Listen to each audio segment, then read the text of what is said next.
साथियों, सबको जय भारत, लाल सलाम। आज यूट्यूब लाइव आने का मकसद महाराष्ट्र के राजनीति में जिस तरीके से केंद्र सरकार नेशनल डेमोक्रेटिक अलायंस को साथ में लेकर भारतीय जनता पार्टी जिस तरीके से शिवसेना के विधानसभा के जो प्रमुख लीडर है उनको साथ में लेकर उनको फूस लगाकर और बहुमत के लिए ज़रूरी एमएलए साथ में लेकर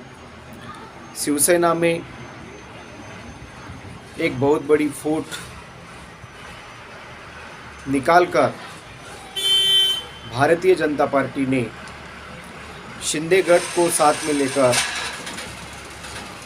महाविकास आघाड़ी सरकार गिराकर महाराष्ट्र में अपनी सत्ता लाई। और ये सब political controversy election commission of India और सुप्रीम कोर्ट में लगातार इनके ऊपर बहस जारी थी। सुप्रीम कोर्ट में अभी तक कोई निर्णय नहीं आया है, फिर भी भारत के निर्वाचन आयोग ने, इलेक्शन कमीशन ऑफ इंडिया ने जो निर्णय दिया है शिंदे गट के पक्ष में कि शिवसेना यह राजकीय पक्ष शिंदे गुट का है और शिवसेना के लीडर, पार्टी के लीडर, महाराष्ट्र के मुख्यमंत्री फिलहाल एकनाथ शिंदे है और शिवसेना की जो निशानी है धनुष्य बाण, वह भी शिंदे गट और नाम शिवसेना उनको पूरी तरीके से भारत के निर्वाचन आयोग ने बहाल किया है। ये निर्णय को लेकर सभी भारतीय लोग, कानून के विद्वान, एडवोकेट्स, संविधान के अभ्यासक पूरे राष्ट्र में चिंतित है, क्योंकि ये निर्णय जिस तरीके से Shiv Sena party election commission of India की तरफ रजिस्टर पार्टी थी और पार्टी के जो प्रेसिडेंट थे, पक्ष प्रमुख जिसको बोलते हैं, वो उद्धव बाळासाहेब ठाकरे पार्टी के प्रेसिडेंट होने के बाद भी और सेंट्रल कमेटी के मैक्सिमम जो सदस्य है वो उद्धव बाळासाहेब ठाकरे यानी कि शिवसेना के पास रहने के बाद भी जिस तरीके का निर्णय भारत निर्वाचन आयोग ने दिया है वो पूरी तरीके से संविधान के दायरे में, कानून के दायरे में रहकर इलेक्शन कमीशन ने नहीं दिया है। फिलहाल देश में ये चर्चा जारी है कि इलेक्शन कमीशन ऑफ इंडिया इसके ऊपर भारतीय जनता पार्टी का पूरा प्रभुत्व उन्होंने निर्माण किया है। केवल इलेक्शन कमीशन ऑफ इंडिया के ऊपर ही प्रभुत्व निर्माण नहीं किया है भारतीय जनता पार्टी, तो ED, CBI, reserve bank of India, IDBI, NABARD, जितने भी भारत सरकार के सेंट्रल ऑटोनॉमस इंस्टीट्यूट है, उन सभी संस्थानों के ऊपर अपना वर्चस्व भारतीय जनता पार्टी ने सिद्ध किया है, उसमें इंटरफेयर किया है। बल्कि हमारा संविधान, हमारी न्याय व्यवस्था ये कहती है कोई भी सरकार इन शीर्ष संस्थानों के ऊपर अपना प्रभुत्व, अपना इंटरफेयर नहीं कर सकता। जानबूझकर भारतीय जनता पार्टी इन संस्थानों के जो चीफ हेड है, election commission of India, reserve bank of India, IDBI, NABARD, ED, CBI, इन सभी संस्थानों में जो मुख्य व्यक्ति की नियुक्ति करनी होती है तो भारतीय जनता पार्टी अपने तरीके से वहाँ कर रहे हैं। अपने तरीके से काम करने वाला और भारतीय जनता पार्टी के पक्ष में निर्णय देने वाला ऐसे ही व्यक्ति को वहाँ पे चुना जा रहा है। इसलिए आज पूरे देश के कानून के जो अभ्यासक है, सुप्रीम कोर्ट, हाई कोर्ट में बड़े बड़े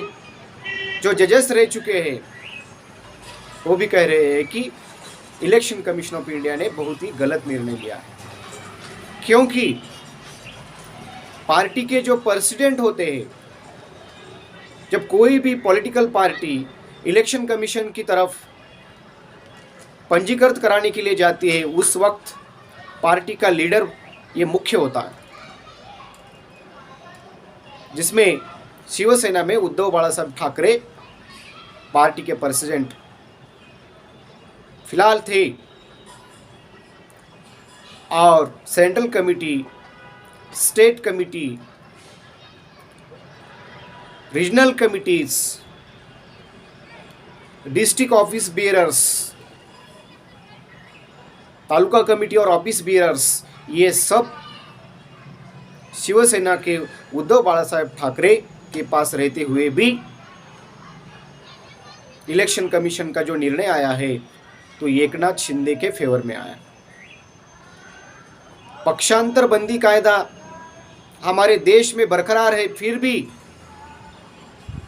उन सब कानून को पीछे छोड़कर, पीछे हटाकर भारत के निर्वाचन आयोग ने जो निर्णय दिया है वो बहुत ही गलत निर्णय है, असंवैधानिक निर्णय है, ऐसा सभी तज्ञ लोगों का कहना है। लेकिन इलेक्शन कमीशन ऑफ इंडिया इसके ऊपर जिस तरीके का उन्होंने निर्णय दिया है, वो निर्णय मात्र केवल भारतीय जनता पार्टी के दबाव में,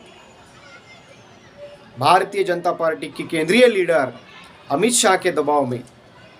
और भारत के प्रधानमंत्री नरेंद्र मोदी के दबाव में ये निर्णय लिया गया, ऐसा लोगों का कहना है।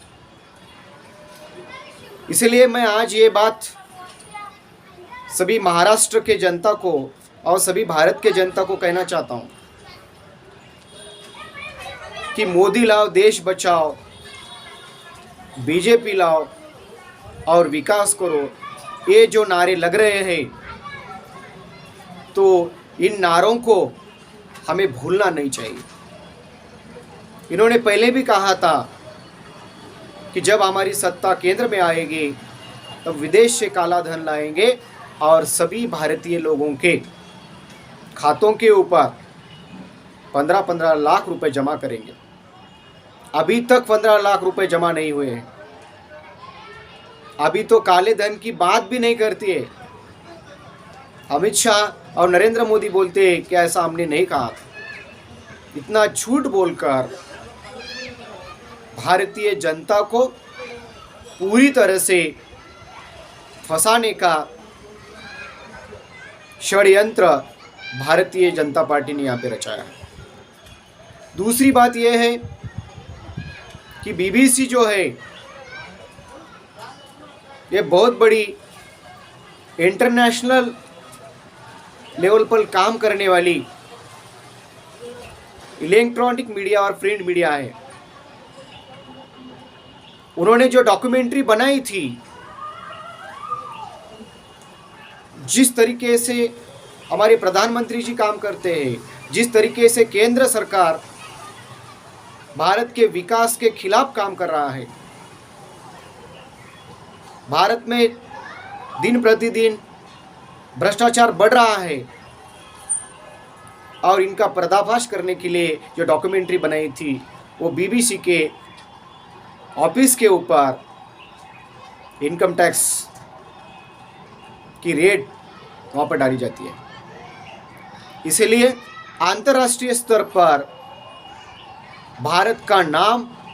पूरी तरह से मिट्टी में मिलाने का काम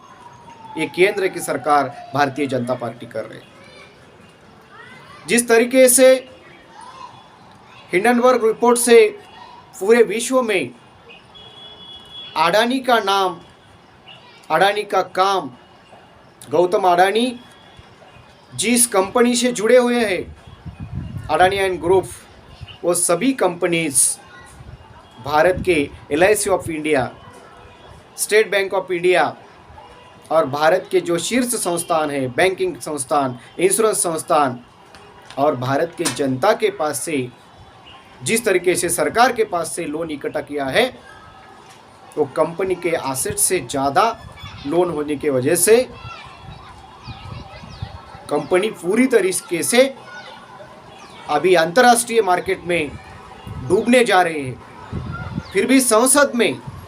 लोकसभा में, राज्यसभा में भारत के प्रधानमंत्री गौतम अडानी और कंपनी के खिलाफ कुछ नहीं बोल सकते, उनका बचाव करना चाहते हैं। एक तरफ से भारतीय जनता पार्टी ने हमारे सीधे साधे भारतीय वोटर्स को दिशाभूल कराकर, गुमराह कराकर और झूठ बोलकर वोट लेकर CBI, ED, RBI, SBI, LIC और इलेक्शन कमीशन ऑफ इंडिया इनका बुरी तरीके से यूज कर जनता को फंसाने का काम कर रहे हैं। मैं उद्धव बाला साहब ठाकरे के सभी शिवसैनिकों को कहना चाहता हूं कि आप सब डटे रहो। अब इसके बाद कभी भी भारतीय जनता पार्टी तुम्हारे तरफ हाथ बढ़ाने का काम करेगी, तब आप हाथ आगे मत करो। उनके खिलाफ अपना नारा, अपना जंग जारी रखो। और मैं तमाम भारतवासियों को कहना चाहता हूं कि भारतीय जनता पार्टी के इस चाल को हमें समझना चाहिए। आने वाले कोई भी इलेक्शन में, चाहे कॉरपोरेशन के इलेक्शन हो, विधानसभा हो, लोकसभा हो, जिला परिषद, पंचायत समिति हो,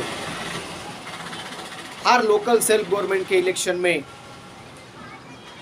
हमें भारतीय जनता पार्टी के खिलाफ खड़े रहकर केंद्र की सत्ता से लेकर